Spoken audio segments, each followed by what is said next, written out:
Hello et bienvenue sur Plouf, le podcast qui part à la rencontre de celles et ceux qui se sont lancés dans le grand bain de l'orientation. Aujourd'hui, je t'invite à te poser au bord du bassin, les pieds dans l'eau, avec Tuan et Shigeki, les fondatrices d'Origine TV. Origine TV, c'est une web-série qui explore les histoires d'immigration. Et c'est justement ce dont on va parler aujourd'hui dans le podcast.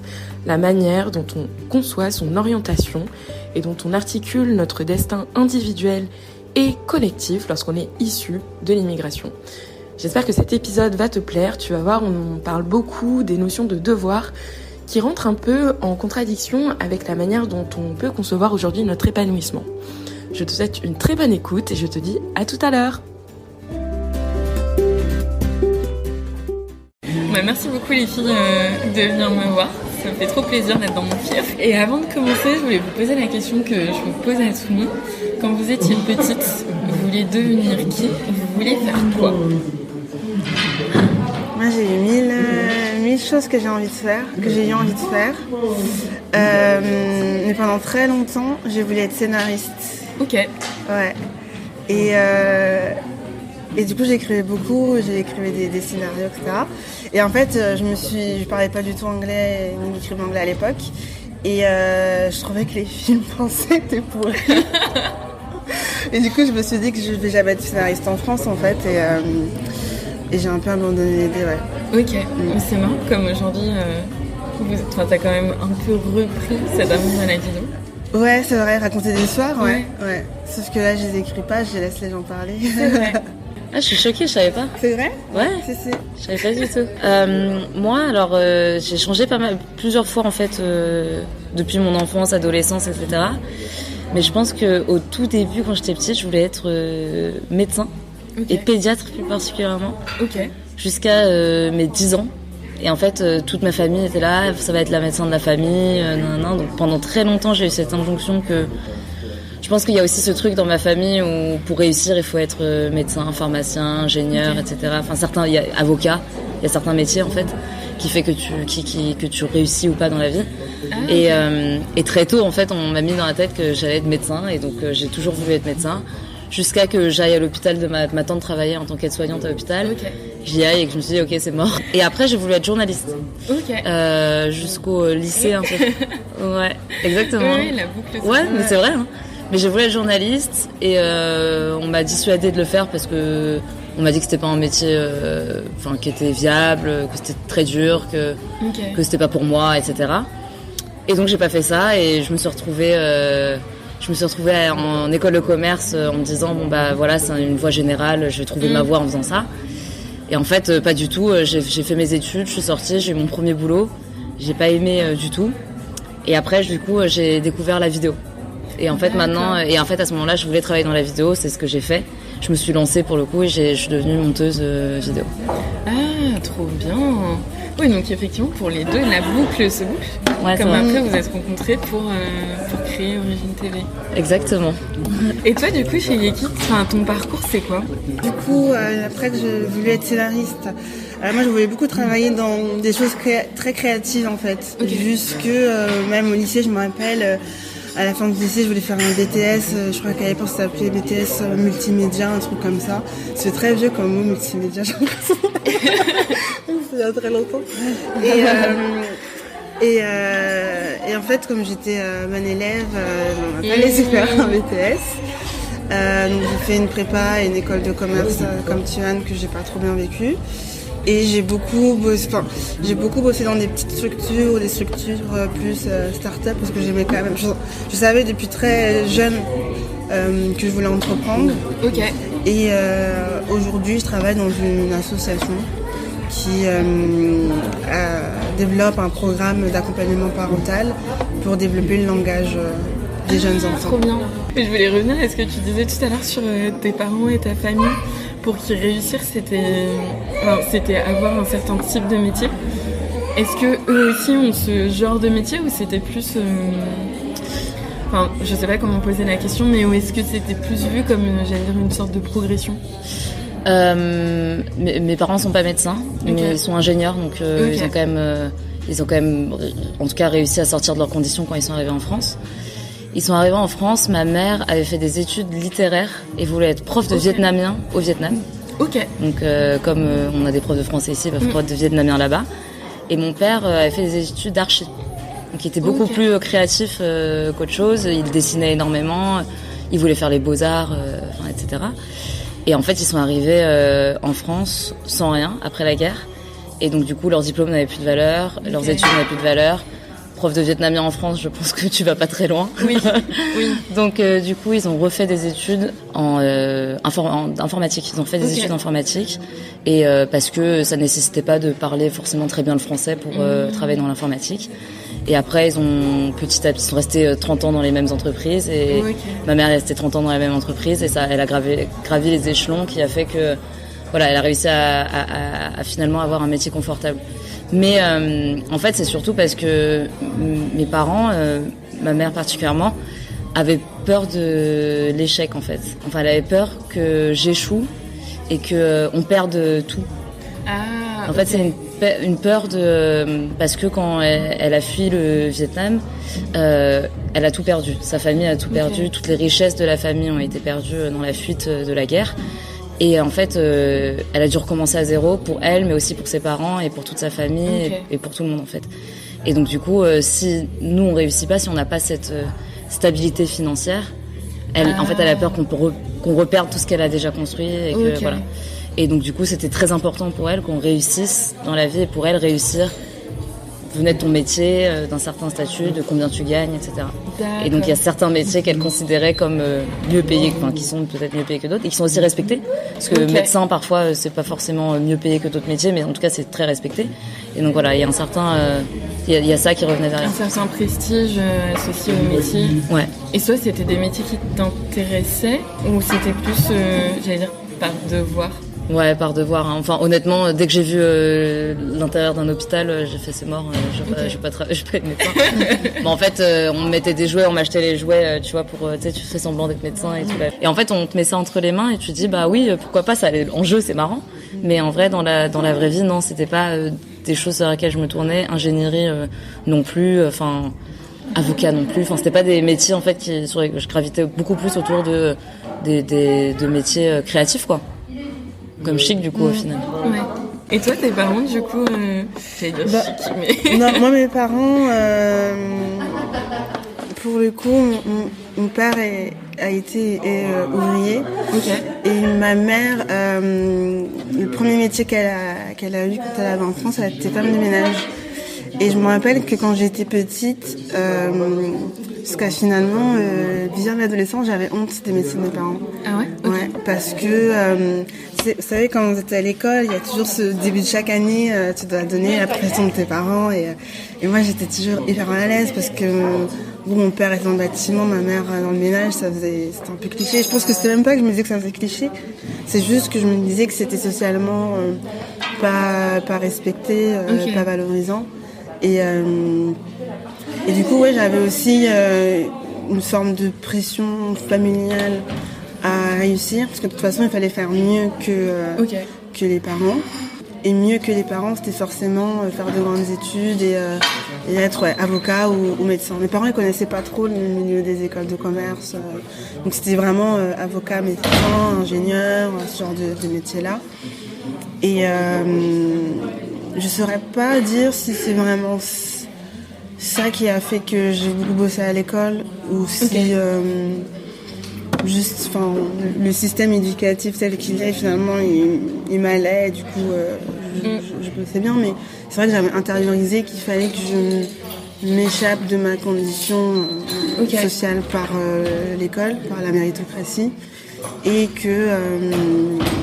qu'à chaque fois que j'étais avec mes parents, ou même avec d'autres membres de ma famille, on me disait, il faut travailler bien à l'école, faut que tu t'en sortes. Un peu aussi ce discours de...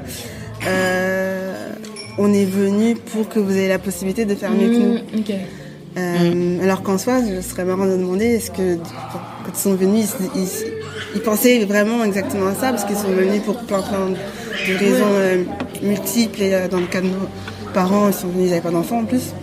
Donc je sais pas s'ils avaient autant conscientisé ça, mais en tout cas c'était clair qu'une fois qu'ils avaient des enfants nés en France, il fallait faire mieux qu'eux. Et c'est comme ça que je me suis ouais, comment dire, pas trop permis longtemps de me projeter sur des métiers créatifs. Ok. Et des métiers où j'allais pas gagner de l'argent en fait. Ah, ok. Mais pourtant, il y a des métiers créatifs où tu peux gagner de l'argent, non? Ouais, mais c'était pas... Enfin, en tout cas, dans le discours un peu global qu'on a, c'est que c'est quand même assez difficile. Alors que si tu fais des études pour devenir consultant, il y a quand même plus de place que si tu veux devenir, je sais pas moi, chorégraphe professionnel et arriver à bien vivre de ça, tu vois. Enfin, surtout, en fait, je pense que nos parents, ils connaissent pas ces métiers-là. Et donc, du coup, ils ont pas conscience de tout ce qui peut, de ce que tu peux gagner exactement ou pas. Pour eux, quand ils entendent créatif, ils entendent peintre, peinture, danse, musicien. Non, mais c'est vraiment ça qu'ils s'imaginent. Et ce qui est marrant, parce que mon père, qui en plus d'ailleurs, à un moment voulait être archi et tout. Ouais, c'est bon. Mais tu vois, même dans sa créativité, il a choisi un métier où tu gagnes bien. Archi, il aurait pu, tu vois, il adorait peindre chez lui, mais il savait qu'il en ferait pas un métier. Ok. Et donc, du coup, il est devenu architecte. Et en fait, ça, c'est aussi parce qu'il n'y a pas assez déjà, c'est pas des métiers qu'ils connaissent. Il n'y a pas assez d'exposition à ces métiers-là. Et en fait, ils peuvent pas savoir que, par exemple, dans le monde de la vidéo, tu peux être monteur, tu peux être ingé son, tu peux être motion designer, tu peux être, il y a plein d'autres métiers que juste être acteur, par exemple. Oui, tu vois. Et ça, ils le voient pas forcément parce qu'il n'y a pas assez d'exposition à tout ça, quoi. Mais c'est marrant, mais moi dans ma famille on a aussi ce truc de c'est ok de faire des métiers créatifs, mais il faut avoir un peu jalonné son parcours. Donc je pense qu'il y a aussi un peu ce truc de on connaît pas forcément les métiers créatifs, parce que je pense que c'est aussi propre dans un certain milieu, mais très créatif où tu sais déjà un peu quelles sont les déclinaisons. Ouais, puis cette histoire de classe sociale elle est importante parce que en tout cas, dans la génération de nous, des premiers enfants d'immigrés, si je parle plus de ma famille, j'ai pas juste mon avenir, je suis pas juste responsable de mon avenir, je suis responsable de sortir un peu de la misère, tous les miens en fait. Et même si dans les faits, je pourrais pas gagner suffisamment d'argent, il y a de grandes chances que je gagne pas assez d'argent pour sortir tous les gens de ma famille qui sont dans la misère, hors de la misère. Il y a quand même ce truc qu'on dit dès qu'on est jeune, c'est qu'on va pouvoir aider les petits frères et sœurs qui arrivent, nos parents. Il y a quand même, t'as quand même une stabilité où tu peux pas juste gagner le SMIC, par exemple. Admettons, tu pouvais vivre convenablement du SMIC, ce serait pas suffisant, tu vois, par rapport aussi aux sacrifices qui ont pu être faits. Et du coup, ça met une pression quand même supplémentaire dans ton choix d'orientation, parce que tu sais que t'es pas responsable que de toi, en fait, t'es responsable de toute une famille. D'autant plus que dans nos cultures, il n'y a pas cette notion de quand tes parents ils sont vieux, tu les fous en maison de retraite. Du coup, ce que tes parents t'ont donné, toi, jusqu'à ce que tu sois autonome, tu sais que tu vas devoir aussi t'occuper d'eux, tu vois. Donc tu peux pas te permettre de juste penser à toi dans ton choix professionnel. Ok. Ouais. Et d'autant plus que, pour le coup, donc moi j'ai un grand frère et moi, donc je suis la cadette, et je sais que c'est l'inverse, c'est la grande sœur. Et en fait, parce qu'on en a parlé plusieurs fois, en tant que petite sœur, j'ai moins cette pression qu'elle a que mon grand frère a eu aussi, par exemple. Mon grand frère, il s'est même pas posé la question de s'il pouvait faire un truc qu'il aimait, il a juste fait ce qu'il devait faire. Et il m'a aidé à payer mes études, et donc du coup en fait il était obligé, en tout cas il sentait ce devoir de réussir parce qu'il savait qu'il devait assurer mes arrières. Et moi derrière j'ai pu me permettre un peu plus que lui de me poser la question, est-ce que j'aime ce que je fais, et si j'aime pas ce que je fais, est-ce que je peux essayer de trouver un truc que j'aime, alors que lui n'a même pas eu ce luxe, tu vois. Est-ce que dans son esprit, une fois que t'as réussi, mais entre guillemets, il s'autorise à remettre en question du coup tout ce qu'il a fait? Je vois un sourire s'esquisser en face de moi. Non mais c'est vrai que je sais pas vraiment, peut-être. Je pense que oui, il s'autorise à le faire. Je pense que mon frère c'est un autre cas, il a des enfants aussi. Ça ajoute aussi à la responsabilité. Ouais, il a une responsabilité financière jusqu'à la fin de sa vie. Pour ma mère, pour moi, pour ses enfants, voilà. Donc donc ça c'est des non-dits qui existent dans nos familles, quelle est ta place dans la famille, elle t'est attribuée par l'ordre dans lequel tu es né. Tu vois, donc si tu es l'aîné, tu as un certain rôle à jouer. Tu es la cadette ou le cadet, tu auras un certain rôle à jouer aussi, qui sera moins financier, mais qui sera plutôt s'occuper de tes parents. Genre c'est moi qui dois appeler ma mère tous les jours, c'est moi qui suis près d'elle tous les jours. Voilà, donc plutôt de s'occuper de nos parents physiquement. Voilà. En tout cas dans les familles vietnamiennes. Mais c'est vrai que mon frère, pareil, il fait des études déjà passion. Moi, j'ai pas fait d'études passion. Là, je suis en train de reconstruire, on va dire, mon chemin professionnel pour pouvoir faire que des choses que j'aime. Et je pense que, je suis même sûre que s'il avait été l'aîné, ce qu'il fait là, il aurait pas pu le faire, en fait, c'est sûr. Ok. Ah oui. Je me demande si, en étant l'aîné, c'est pas simplement dans toutes les familles où t'as ça aussi. Bah, c'est sûr, je pense que t'as une forte pression, responsabilité dans toutes les cultures quand t'es l'aîné. Là, peut-être la particularité de nos cultures racisées, c'est que déjà le droit d'aîné c'est hyper important et du coup t'as plein d'autres responsabilités qui sont liées à ça. Et en plus, quand tu prends en plus racisé, immigré, c'est qu'il y a vraiment ce côté, peut-être pas toutes les familles, mais un grand nombre. On s'est sacrifié, on a énormément investi aussi en vous. Et vous avez la chance d'être né ici. Donc il faut, même si c'est plus ou moins implicite, parfois c'est dit très clairement, il faut faire quelque chose, tu vois. Ok. Ouais, il faut pouvoir être à la hauteur de tous ces sacrifices ou c'est pas... Être à la hauteur de ces sacrifices, je dirais pas ça comme ça, c'est plutôt... on a envie de sortir de cette misère aussi. Ok. Tu vois.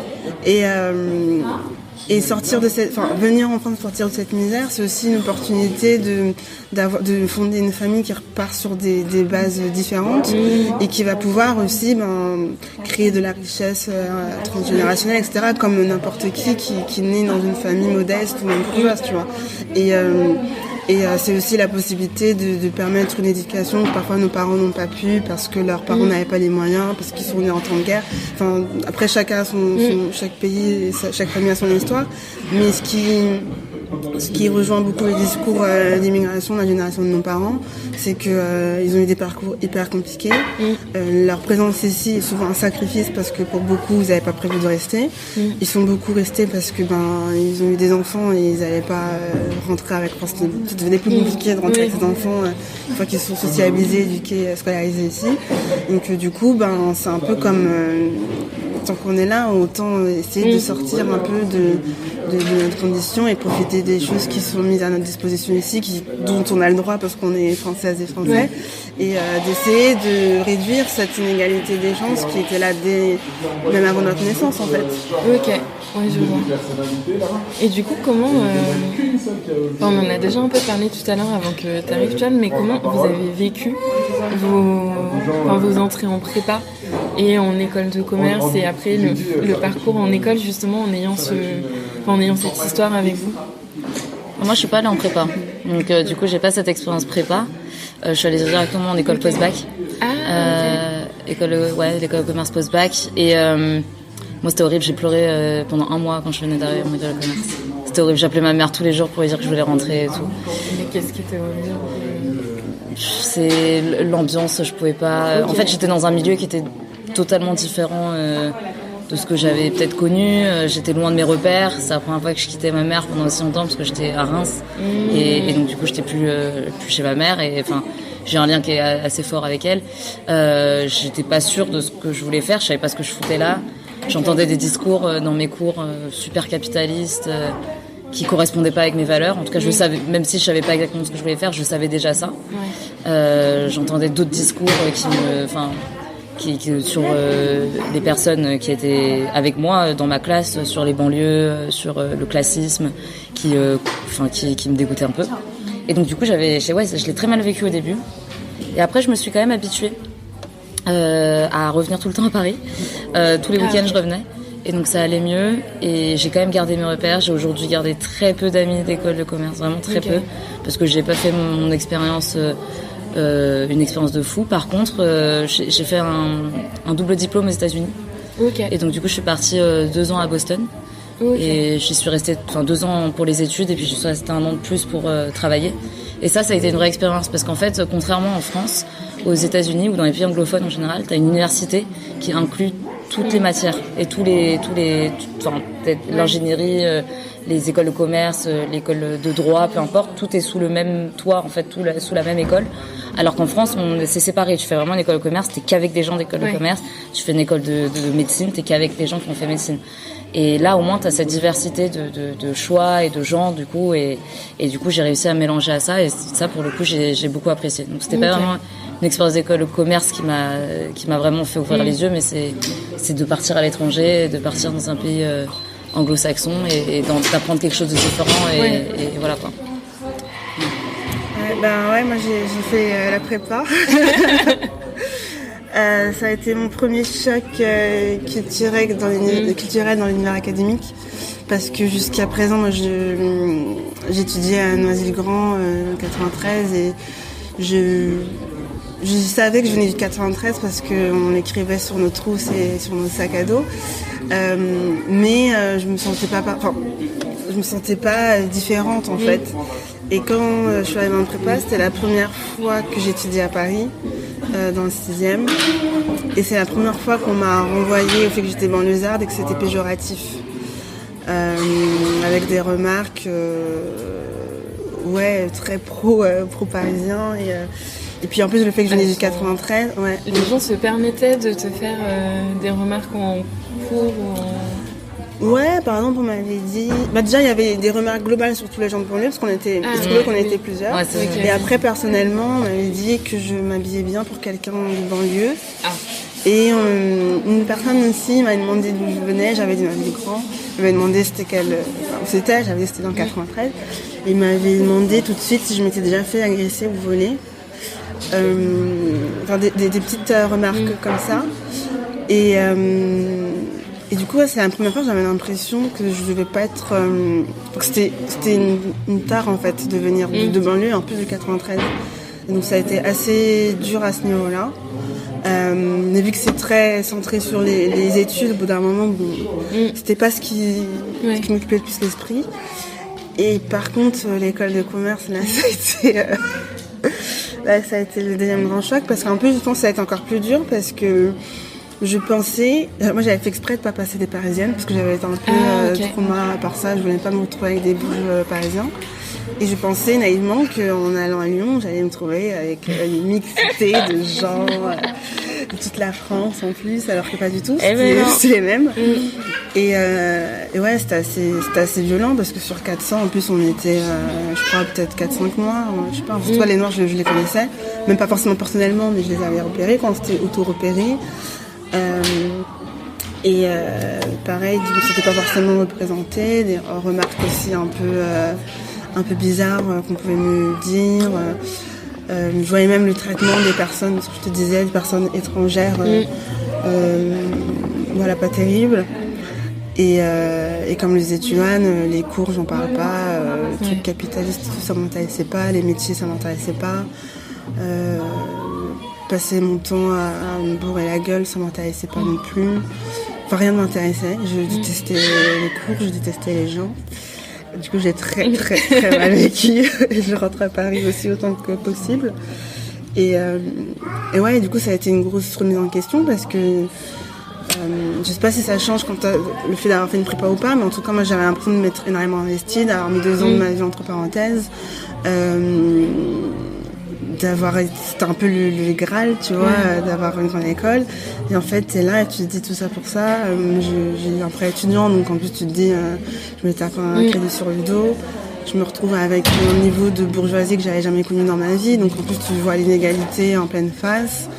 On te dit qu'on veut ouvrir les grandes écoles à des personnes issues de banlieues, etc., de classe modeste, mais en fait, en tout cas moi, là où j'étais, tu payes comme si t'avais des millions sur ton compte bancaire. Donc, même si t'es boursière. Moi, dans l'école, ouais. Ok. Ouais. En tout cas, moi, à l'époque, je sais pas pour toi, mais en tout cas, ouais, moi, j'ai pas eu j'étais boursière et j'ai tout payé comme tout le monde. Je pensais qu'il y avait des aménagements. Ça dépend des écoles. Il y a des écoles, effectivement, qui sont gratuites quand t'es boursière. Qu'il était en tout cas. Mais Ok. En tout cas, pas à l'époque. Et du coup, c'est la première fois que j'ai autant fait face aux inégalités, en fait. Et que j'ai réalisé que j'avais beau bosser comme une malade et avoir une grande école, j'aurais toujours un train de retard par rapport aux autres. En fait, c'est grave intéressant ce que tu viens de dire, parce que c'est vraiment ça, c'est comment les autres te voient, en fait. Du coup, tu passes ta vie dans un endroit et tu te dis, ça c'est normal, tu vois. Et t'arrives dans un milieu, et en fait, on te renvoie à ce truc de, parce que tu viens de banlieue, moi, on m'a déjà demandé, t'es sûr t'as assez d'argent pour sortir? Alors que, tu vois, t'en sais rien. Ouais. Genre, on m'a déjà demandé si, parce qu'en gros, on devait sortir avec des gens de la classe, et il y en a un qui m'a fait la remarque, t'es sûr que t'auras assez pour sortir? Parce qu'on veut prendre une table et tout, en mode, ouais, effectivement, j'avais pas assez pour prendre une table. J'adore la chute, effectivement. Les mêmes, tu vois. Mais c'est chaud de se poser la question, simplement. Ouais, et en fait, c'est marrant parce que j'avais les mêmes. Je me suis dit la même chose. Je me suis dit, je vais aller à Reims, donc je vais pas être avec ce truc de Paris, banlieue, Mais la majorité des gens venaient de Paris, finalement. Enfin, il y a beaucoup de gens qui venaient de Paris, donc du coup, t'avais encore ce truc qui te suivait. Et c'est la première fois que tu t'es confronté à ça et tu te dis, ah ouais, en fait, peu importe si je travaille mieux que vous tous, je sais que va falloir que je travaille 2 fois plus dur, quoi. Et ce que je trouve choquant, en plus, c'est la détente avec laquelle on peut te faire ce type de remarques, tu vois. Ouais. Et moi, je sais aussi, il y avait une fille que je t'ai raconté, c'est ma première soirée en plus, l'époque où je m'étais dit que j'allais essayer de m'intégrer.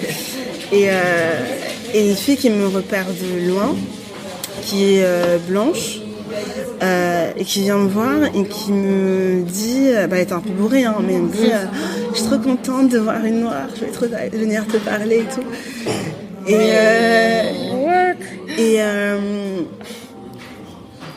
Et en fait, t'es là, ça avait l'air d'être un compliment. Enfin, oui, c'était gentil. Enfin, pour elle, c'était gentil, c'était pas un truc méchant. Moi, je me suis juste dit, putain, je suis la noire, quoi. Je suis genre repérée de loin en plus. Et ces remarques-là, les remarques des parents en prépa, c'est vrai, ce qui m'a choquée, ce qui me choque avec le recul aussi, c'est que ça doit être tellement normalisé pour ces gens-là, dans ces milieux-là, pour qu'ils puissent te dire ça de manière si détente, en fait. Oui. Parce qu'en principe, même si tu le penses, tu dois savoir que c'est des choses qui ne se disent pas, tu vois. Mais de le dire avec autant de détente, c'est que pour toi, il n'y a pas du tout de problème. Et c'est ça que je trouve aussi choquant. Après, c'est des milieux qui sont souvent monochromes. Et donc du coup, si tu passes ta vie dans un même milieu social et avec avec très peu de diversité, tu n'auras pas cette habitude de communiquer avec des gens qui viennent d'autres cultures et du coup tu te permets de dire des choses qui te semblent complètement normales et qui ne sont pas du tout ok. Je suis choquée que tu aies dit ça. Oui. Après, moi, c'est vrai que moi j'ai fait un échange aussi en Croatie où il y a peu de noirs. Et bon, je passe les expériences racistes, mais il y avait aussi des expériences hyper fétichisantes où les gens me trouvaient cool, juste parce que j'étais noire. Tu vois.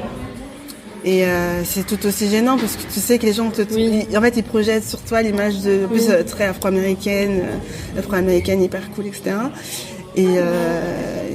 Et du coup, parfois, j'en bénéficie, entre guillemets, avec des énormes guillemets, parce que les gens ont envie d'être potes avec moi, envie de travailler avec moi, parce que j'étais parfois leur première connaissance ou rencontre noire, et alors que ça se trouve, j'étais une vraie bolos, mais les gens voulaient pas être avec moi.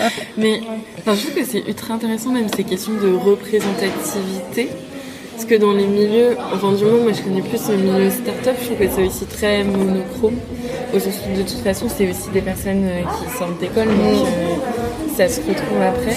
Je ne sais pas comment c'est, tu vois, dans le milieu de la vidéo, mais comment vous gérez potentiellement ce fait aussi de à chaque fois être de nouveau un peu le ou la pionnière de l'entreprise. Je travaille en start-up, donc je travaille en vidéo, mais je suis pas. Je suis pas en train de faire des clips ou des genre, je suis dans des bonnes start-up, bien comme il faut. C'est là où on s'est rencontrés d'ailleurs. On était les 2 seules femmes, t'étais la seule à l'époque, la première. C'était non mixte tout court. Non, je veux dire, elle était la première femme asiatique. Ah oui. Moi, j'étais la première femme. Non, j'étais la deuxième parce qu'il y avait Anaïs. Oui, c'est vrai, il y avait Anaïs. Du coup, moi, je me rappelle.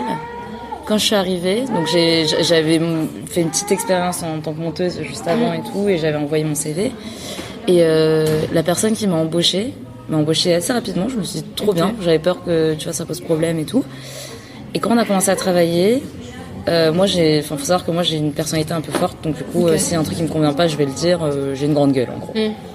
Et en fait, quand il m'a embauchée, il y a un moment j'ai dû pester sur un truc comme d'hab qui m'a pas plu et je pestais. C'est vraiment le comme d'hab. Et il m'a dit ah ouais, moi quand je t'ai embauchée, je pensais que t'allais être une petite asiate qui allait en gros faire son taf et fermer sa gueule, et là t'es là, tu fais le truc de la minorité bien. Et j'ai fait ah ouais, genre tu m'as embauché pour ça. Il me fait pas que pour ça, mais quand même je pensais vraiment que t'allais pas être comme t'es en fait, tu vois. Mais il l'a dit comme un compliment, en mode en fait c'est cool, t'as de la personnalité en fait, tu vois. Et genre j'étais là, ok, donc du coup t'as projeté quelque chose sur moi quand tu m'as vu et tu t'es dit, c'est vrai qu'en entretien je vais pas commencer à montrer ma personnalité directement en entretien, donc forcément je suis beaucoup plus... tu vas pas forcément. Voilà, donc je suis forcément beaucoup plus sage, je suis forcément beaucoup plus souriante, etc. Mais de là, tu vois, projeter tout un persona sur moi et après une fois que je suis embauchée et que tu découvres d'autres parties de ma personnalité et que tu te dises ah ouais en fait 360 sur qui je pensais que t'étais, bah ouais, je me suis dit c'est dommage. Moi un truc qui m'arrive tout le temps, on parle tout le temps en anglais parce que en fait je travaille dans des boîtes qui sont à la fois dans plusieurs pays en fait, donc en Angleterre, aux États-Unis, et on me parle toujours en anglais d'abord avant de parler en français. Parce que avec mon nom, parce que j'ai même pas un prénom français ou quoi, avec mon nom, il y a ce cliché de l'éternelle étrangère quoi. Les asiatiques, ça sera pour toujours forever des touristes en France, tu vois. Ouais. Et donc du coup, on me parle tout le temps en anglais. La dernière fois dans ma boîte, donc on a accès à des coworking spaces dans Paris et dans le monde. Ils m'ont envoyé mon truc lié à Singapour. Alors que j'ai jamais travaillé dans des équipes à Singapour. Enfin, je veux dire, j'ai jamais. C'est pas comme si je travaillais avec des équipes là-bas ou quoi. Pas du tout. Je travaillais avec la France et au mieux aux États-Unis, c'est tout. Et j'ai vu le truc et j'arrivais pas à me déconnecter. Je leur ai demandé, ouais, est-ce qu'on peut me remettre en France, parce qu'en fait, moi, je suis à Paris. Et t'es là, ok, désolé et tout. Et j'ai demandé, mais pourquoi on m'a filé à Singapour, parce que. Enfin, pour le coup, j'ai jamais travaillé là-bas, et puis t'as ce truc de mais ça a pas dû être fait exprès. Et pourquoi moi je suis affiliée à Singapour et pas mes autres collègues, par exemple, tu vois, de la même équipe, tu vois. Et donc voilà, des petits trucs comme ça en fait qui seront toujours là. Et surtout quand j'ai commencé, donc dans l'ancienne boîte où on travaillait ensemble, j'étais stagiaire et après j'ai pris un CDI et j'ai réussi à gérer en fait le département dans lequel j'ai commencé à être stagiaire. Et en fait, en réunion, personne n'écoutait. Genre, tout le monde, comme je suis petite, je suis une femme, je suis petite, je suis asiatique, je parlais et en fait, je me faisais couper directement. Quand quelqu'un s'adressait à mon département, il s'adressait aux employés de mon équipe, tu vois. Il me regardait pas moi dans les yeux, il regardait la personne à côté de moi, alors que c'était moi qui gérais le projet, c'était moi qui gérais tout le truc. Et ça, c'était constamment. Et en fait, ce qui est marrant, c'est qu'à la limite, tu t'y attends de grandes boîtes, mais dans des startups, tu penses, ça va être ouvert d'esprit parce que c'est startup, c'est jeune, c'est dynamique. Mais en fait, pareil. Enfin, les préjugés, les injonctions qui te viennent sont les mêmes, quoi. Ouais, mais je suis complètement d'accord. Après moi, relativement tôt, je sais pas ça a été quoi le déclic, mais quand je cherchais du boulot, je regardais souvent un peu la tête des gens dans les boîtes où elles sont. Je postulais essentiellement quand je voyais qu'il y avait de la mixité. Mais même comme ça, finalement, moi, dans les boîtes où j'ai eu une expérience en start-up avec beaucoup de problèmes de racisme. Je ne veux pas revenir là, mais ouais. Mais c'est vrai que ce qui a été peut-être le plus compliqué pour moi, finalement, dans le monde du travail, ça a été plus la classe. Hors cette expérience dont je veux te parler, où là, la race complètement. Mais je pense que j'ai vachement intériorisé le fait que en tant que femme noire, il y aurait quand même un plafond de verre en fait. Déjà en tant que femme, il y en a un, mais qu'en tant que femme noire, parce que même dans des startups, tu vois, les fondateurs, déjà c'est souvent des fondateurs, c'est souvent des blancs CSP+, de grande école. que dans les comex, tous les comités de direction, souvent les mêmes aussi. Du coup, ouais, je pense que je sais que c'est pas beaucoup plus différent que dans un autre type de structure, et que de toute façon, je peux un peu plus monter les échelons que dans une structure classique parce que ça croît hyper vite, mais qu'il y aura quand même un plafond de verre. Ok. Ouais. Mais est-ce que vous parlez de ça avec vos parents, justement? Parce que une association d'idées est pas forcément très bonne, mais comme tout à l'heure on discutait du fait que justement dans leur esprit c'était aussi progresser, faire en sorte de pouvoir, tu vois, dans ce que tu disais, pouvoir prendre en charge les nouvelles générations, même eux dans un certain sentiment de redevance. Du coup je me demande, je sais pas. En fait, je sais pas comment poser la question parce que je sais pas non plus si j'oserais partager à mes parents qu'il y a potentiellement il y a un plafond de verre alors que ils ont peut-être vu une croissance limitée pour moi. Moi, ils le savent, je pense. Okay. Enfin, moi, ma mère, elle le sait. Elle le sait très bien qu'il y a un plafond de verre. Elle a travaillé 35 ans dans la même boîte pour progresser. Oui, elle a progressé dans sa boîte, mais elle sait très bien qu'elle a dû travailler 2 fois plus dur, que les choses ont été plus difficiles pour elle. Que en plus, elle, pour le coup, qui est migrée, donc qui ne parlait pas français en arrivant, avait encore un temps de retard, etc. Elle le sait très bien. Mais pour elle, en fait, ce qu'elle me dit souvent, c'est en fait, t'es née comme ça. Enfin, c'est ta condition, elle est comme ça. T'es née dans un pays où tu ressembles pas à la majorité des gens. T'as une histoire familiale et de ton pays d'origine qui est différent aussi. T'as des responsabilités. Ma mère, elle me dit depuis toujours... t'es pas 100% française, quoi. Tu le sais très bien que tu n'es pas 100% française. T'es vietnamienne avant tout. Et ouais, ma mère m'a toujours dit ça. Elle m'a fait, si on te retire ton passeport, qui te croira que t'es française?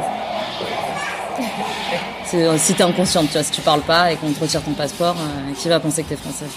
Et elle a raison, tu vois, en soi. Enfin, après, du coup, c'est des leçons qui sont un peu difficiles à apprendre et à entendre parce que tu te dis ok, donc en fait t'intériorises un peu ce truc de tu vas être limité dans la vie parce que et parfois ça peut être bloquant, mais après tu fais tes propres expériences aussi et tu te rends compte que oui, à certains moments c'est bloquant et à d'autres non, parce que pour ma mère par exemple c'était impossible que je réussisse dans le monde de la vidéo pour elle. À l'époque, elle se disait tu vas faire quoi? Elle connaissait personne qui faisait ça. Pour elle c'était des métiers qui n'étaient pas accessibles, etc. Et maintenant qu'elle voit que je m'en sors dans ce métier-là et dans cet environnement-là, elle en est fière, tu vois. Elle se dit, donc, elle sait certaines choses, elle voit son plafond de verre à elle, qu'elle associe à moi, et puis après, elle se rend compte que moi, étant née en France, en fait, peut-être que mon plafond, il y en a un quand même, mais il est plus haut que le sien, quoi. Et ça, elle le voit, donc elle apprend aussi de moi mes expériences, et elle le voit à travers mes propres expériences que tout ce qu'elle a vécu elle peut pas tout projeter sur moi parce qu'on n'a pas au final pas les mêmes expériences et les mêmes histoires, tu vois. Mais c'est ouf qu'elle te l'ait transmis dans ton éducation, ce fait que ça s'arrêtera forcément un moment, mais qu'il y a un plafond vert. Ouais, je pense qu'elle a toujours voulu me dire que dans la vie ça allait pas être facile, quoi. Enfin, en fait, c'est ce qu'elle voulait me préparer à des choses où elle s'est dit, en fait, elle a vécu tellement de choses. On en parlait l'autre jour avec ma mère, c'est trop marrant, parce qu'elle a dit, elle a vécu tellement de choses que, en fait, elle s'est rendue compte très tôt que la vie c'était pas simple. Et en fait, elle avait peur que moi, n'ayant pas vécu ces choses-là, j'ai des désillusions par rapport à la vie, et qu'en fait je me retrouve que le jour où j'allais sortir de mon cocon, de mon école, etc., et que j'allais être confrontée à la vraie vie, j'allais descendre de 1000 crans. Et donc du coup elle me l'a inculqué très jeune pour pas que je me fasse abattre dès les premières discriminations, dès les premiers obstacles, tu vois. Je pense que c'est pour ça. Et est-ce que t'as dit que t'avais un frère. Un grand frère. Mais est-ce que ton frère aussi a eu cette même éducation, ou est-ce que t'as l'impression que son plafond de verre, il est peut-être différent du tien? C'est un garçon, donc forcément, oui, il est un peu différent. Mais il a eu une éducation similaire il faut que tu travailles dur. Mais après, oui, il est différent. Ma mère a été, je pense, je suis plus proche aussi, on est plus proche, on a vécu plus de temps ensemble, on a passé plus de temps ensemble. Donc du coup, je pense qu'elle m'a plus inculqué ça que mon frère, parce que en tant que femme, je pense qu'elle s'est vue, elle a beaucoup plus transmis son expérience sur moi que sur mon frère. Mais elle lui a aussi appris que la vie c'était dur, quoi. Ouais. Je pense que c'est assez courant dans les familles racisées immigrées en France. Moi aussi, je sais que très jeune, et c'était pas forcément de mes parents, c'était de mes oncles, mes tantes, on m'a toujours dit t'es noire, il faudra que tu travailles beaucoup plus. Ok. Beaucoup plus dur. Et je pense que tout le monde ne réagit pas pareil à ces conseils. Moi, je pense que ça m'a aidée, ça m'a protégée. J'avais conscience déjà de certaines choses et du coup j'ai bossé plus dur effectivement, et si je l'avais pas fait peut-être que je serais pas là, tu vois. Et c'est une réalité en fait, donc je pense que c'est sûr qu'il faut s'adapter aussi à la personnalité de la personne à qui tu le dis, mais je pense que c'est important de le dire parce qu'effectivement les violences extérieures, même si tu n'es jamais réellement 100% préparé, mais au moins tu tombes de moins haut que quand tu vis dans une certaine désillusion. Et du coup, ouais, mon père aussi, il a vécu aussi pas mal des expériences racistes au sein du travail, et c'est aussi qu'il a dû travailler aussi beaucoup plus dur que d'autres personnes. Du coup, c'est pas un secret, et c'est pas une surprise qu'il y ait des personnes, ton manager, etc., des clients qui peuvent faire certaines remarques. Après, je pense que moi, dans le cadre de ma famille, il y a quand même ce côté, une certaine croyance en la méritocratie, que si tu bosses, tu vas quand même y arriver, mais en ayant conscience que par contre, tu vas quand même bosser beaucoup plus dur que les autres, tu vois. Mais que tu vas quand même y arriver. Et après, moi, j'ai quand même aussi peut-être de la chance d'être dans une famille où il y a quand même beaucoup de gens qui ont fini par entreprendre, parce que justement, un peu marre de se faire utiliser. Et du coup, moi, ça a toujours été aussi une porte de sortie qu'à un moment donné, je voilà, de mes propres ailes, quoi. Ouais. Et du coup, pour vous, aujourd'hui, vous associez la réussite à quoi ? Pour moi, je pense que j'aurais réussi quand je serais 100% alignée entre qui je suis, ce que je pense et ce que je fais. Okay. Et du coup, c'est assez large, mais j'aurais réussi quand j'aurais atteint cet équilibre que je n'ai pas encore atteint. Ok. Et tu vas comment pour atteindre cet équilibre ? Ça m'intéresse. Ce qui est difficile, c'est que j'ai des valeurs et des convictions anticapitalistes, antiracistes, anti tout ce que tu veux. Et en même temps, je suis socialisée dans un monde capitaliste, raciste, etc. Et autant les questions d'antiracisme, de féminisme, de combat décolonial, etc. C'est des choses que tu peux... je sais comment les mettre en accord avec ce que je fais, etc. Autant le capitalisme, c'est un peu plus compliqué parce qu'on est tellement trop interdépendant de plein de choses.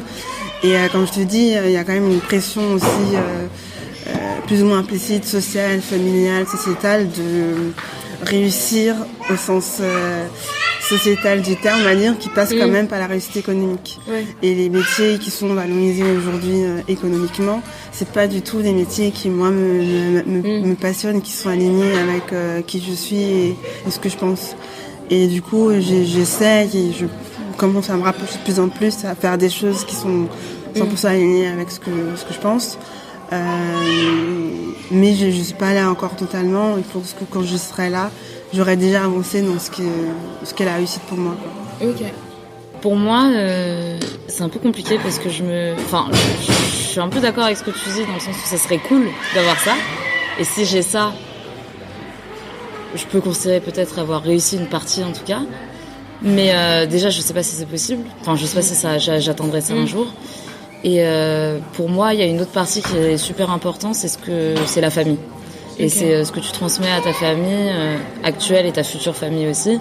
Et pour moi, je pense pas que je puisse vraiment sentir une réussite tant que j'ai pas réussi à transmettre certaines de ces valeurs que j'ai apprises et certaines des choses que j'ai à ma famille future ou actuelle. En tout cas. Ok. Et donc du coup c'est aussi un devoir. En fait je ressens un devoir de transmission de ma culture et de mon histoire qui fait que moi ma réussite personnelle en tout cas elle est beaucoup plus tournée vers ça, vers la construction d'une famille que sur ce que je fais dans la vie. Ok.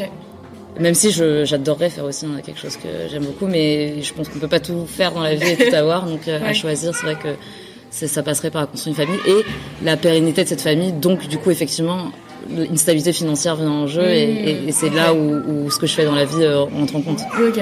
Mais ouais, mais c'est assez holistique comme définition de se dire tous les piliers doivent un peu s'imbriquer. Ouais, c'est ça. Ouais. Mais c'est marrant parce que j'avais noté dans mes questions dans le rapport justement au devoir de transmission, parce que j'avais l'impression que dans Origine TV il y avait aussi cette volonté de tisser des liens dans les familles, mais de transmettre vos histoires, les histoires des gens. Et c'est marrant que ça rentre aussi un peu dans ta définition aussi de la réussite. C'est-à-dire que c'est créer une pérennité de toutes ces histoires. Et enfin, moi, pour mon cas personnel, je veux construire ma propre famille, mais dans la transmission, moi, je le vois pour des neveux, des nièces autour de toi, ou même au-delà de la génération qui arrive, même les générations passées. Tu peux transmettre des choses aux générations passées. De la même manière que eux te transmettent quelque chose, mais toi, t'apprends d'autres choses dans ta vie que tu peux retransmettre. Et je pense que c'est là aussi ce qu'on fait avec Origine, c'est de se faire passer le mot un peu d'une génération à une autre, mais ça peut aller dans les deux sens. Et ça peut aller tout en bas, tout en haut, etc. Pour transmettre les histoires et nos expériences, en fait, en général, dans ce monde, quoi. Je reviens à l'orientation pour une question, mais comment vous transmettez aussi ce fait que vous êtes autorisé et que les gens peuvent aussi s'autoriser à potentiellement remettre en question à la fois les valeurs qu'on vous a transmises, mais aussi les directions de la vie possible. Je ne sais pas si c'était très clair. Si. Moi, je sais que déjà, dans ma famille, on me consulte, entre guillemets, assez souvent quand j'ai des petits cousins, des cousines plus jeunes qui me font certains choix et que les parents, ça passe pas. Et c'est drôle parce qu'ils croient que, comme j'ai fait une voie plutôt classique, que je vais aller dans leur sens et que je vais pouvoir les aider, entre guillemets, à mettre leur enfant sur le droit chemin, alors que moi, c'est pas du tout, c'est pas du tout ce que je fais. Et aussi, je pense, là pour le coup, en tout cas pour ma part, Origine aide pas mal et je le partage aussi beaucoup à mes tantes, à mes oncles, à la génération de mes parents, pour montrer en fait que, pas forcément juste pour leur dire coucou, regardez ce que je fais, mais aussi pour montrer qu'il y a d'autres voies possibles et que on peut se renouveler, on peut tester des nouvelles choses et quand même s'en sortir, qui nous ont donné les clés pour s'en sortir et qu'on n'a pas besoin d'avoir une voie classique pour. Parce que je pense que c'est surtout c'est la génération de nos parents, peu importe les générations d'ailleurs, je pense, qui influent beaucoup sur la pression qu'on peut se mettre sur nos choix en termes d'orientation, au-delà du système éducatif qui a aussi ses problèmes. Mais je pense qu'aussi en visibilisant un peu plus ce que je fais sans dire aux autres, notamment aux membres de la famille, tu devrais faire ci, tu devrais faire ça. En fait, c'est toujours des questions de représentation. En fait, quand tu permets aux jeunes de voir des représentations diverses de ce qu'ils peuvent faire, après, les personnes chacun a son propre rythme, son propre parcours, et il y a des gens qui vont avoir une passion très bien définie très tôt et qui vont suivre leur chemin direct, et d'autres non, et c'est pas grave. Parfois, tu as besoin aussi, je pense, d'être peut-être dans des espaces où t'es pas attendu, qui te conviennent pas, pour aussi comprendre ce qui te convient mieux et trouver une solution, tu vois. Et c'est pour ça que parfois, pendant longtemps, j'ai regretté d'avoir fait une école de commerce.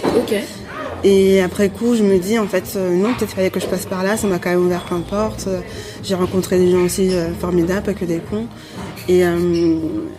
Et en fait, peut-être j'avais besoin de ça aussi. Peut-être j'avais besoin aussi de prouver des choses à ma famille, les rendre heureux et contents pour qu'ils me laissent tranquille et que je puisse faire après n'importe quoi. Tu vois, en fait, chacun a son parcours et moi, je crois aussi beaucoup que les choses arrivent pas par hasard. Donc, si tu dois te prendre certaines portes au-delà des questions de justice où il y a certaines portes qu'on ne devrait pas se prendre de toute façon si on était vraiment hyper égalitaire, mais qu'il y a des chemins que tu dois prendre, même si c'est pas le chemin qui te paraît le plus fait pour toi, mais c'est peut-être celui qui va t'aider à faire ou à comprendre ce que tu as vraiment envie de faire. C'est intéressant. C'est vrai, si tu voulais... Je sais plus c'était quoi la question. C'était par rapport à l'orientation, enfin comment vous transmettiez le fait de s'autoriser à potentiellement remettre en question les valeurs ou les chemins qu'on vous envoie à avoir et à prendre. Je pense que la remise en question, en fait, notre génération, on se permet de se poser des questions que nos parents se sont jamais posées. Okay. Parce que pas les mêmes problèmes, parce que pas les mêmes soucis. Moi, je me rappelle quand j'avais 24 ans, parce que c'est l'année... Enfin, ma mère avait 24 ans quand elle est venue en France. Ok. Et ça m'avait marqué parce que moi, elle me racontait son parcours et j'avais 24 ans.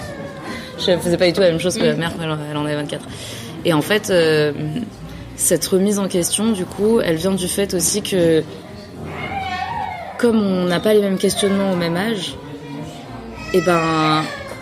Tu vois, tu te remets en question sur tes privilèges, tu te remets en question sur les choix que tu fais, pourquoi tu les fais, si tu les fais parce que tes parents t'ont dit quelque chose ou tu les fais parce que c'est vraiment ce que tu voulais faire. Et moi, pour ma part, je communique beaucoup avec ma mère. Okay. Donc, du coup, elle avait certains avis tranchés sur lesquels elle a changé d'avis parce que on communique et qu'on est devenu... en fait, on évolue ensemble, tu vois. Et du coup, en faisant mon propre parcours, moi-même, ce qu'elle disait, je me rends compte qu'on peut peut-être ne pas directement faire ce qu'on aime et refaire notre propre chemin pour y arriver. Et ça, maintenant, c'est effectivement quelque chose... moi, je suis dans une asso qui s'appelle l'UJVF, où il y a... tous les ans, on fait un camp, en gros, où on va avec des enfants, okay. Des élèves, et on leur apprend un peu des trucs de cours. Enfin, en gros, c'est une sorte d'aide aux études pendant une semaine. Et en fait, dans ces cours-là, il y a des trucs qui sont très classiques. C'est des maths, c'est du français, c'est de la SVT, enfin, c'est ce que tu apprends à l'école, quoi. Ce qu'on est en train d'essayer de faire, c'est de changer ça. C'est de se dire, en fait, tu peux apprendre plein d'autres trucs. Et tu peux aussi avoir des cours plutôt, tu vois, de communication, d'apprendre à mieux communiquer, d'apprendre à mieux te présenter, d'apprendre à faire plein d'autres choses que ce que l'école, en fait, nous oblige à montrer. Et en fait, petit à petit, c'est des choses qui changent avec notre génération, parce que les générations d'avant, elles ont juste suivi ce qui leur ont été dit et il n'y a pas eu de réflexion là-dessus. Okay. Et notre génération, on est en train de changer ça. Donc du coup, je pense que c'est aussi ces questionnements-là, ils viennent aussi naturellement de par la place qu'on prend dans la famille. On est cette génération qui shift. Okay. On est la première génération née en France, de toute une lignée de famille. Et c'est à partir de nous que toute la culture en fait familiale est en train de changer, tu vois. C'est comme si tu avais une culture linéaire comme ça, et puis nous on est nés ici, on est en train de changer de l'autre côté de manière horizontale. Voilà. Bah, merci beaucoup, c'était ultra intéressant. Avec plaisir. Merci à toi. Plein de trucs.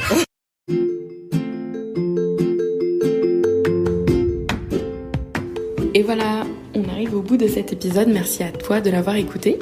J'espère que tu en sors un peu plus inspiré et un peu plus outillé pour te lancer toi aussi dans le grand bain de l'orientation. Si ce sujet de quête de sens en fin d'études t'intéresse, je t'invite à regarder tous les liens que je t'ai mis en description de cet épisode pour que tu puisses avoir un meilleur aperçu de tous les contenus qu'on te propose avec Our Millennials Today.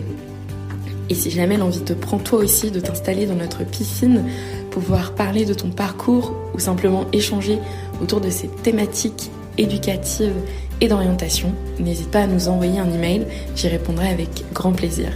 En attendant, je te dis à très bientôt, les pieds dans l'eau.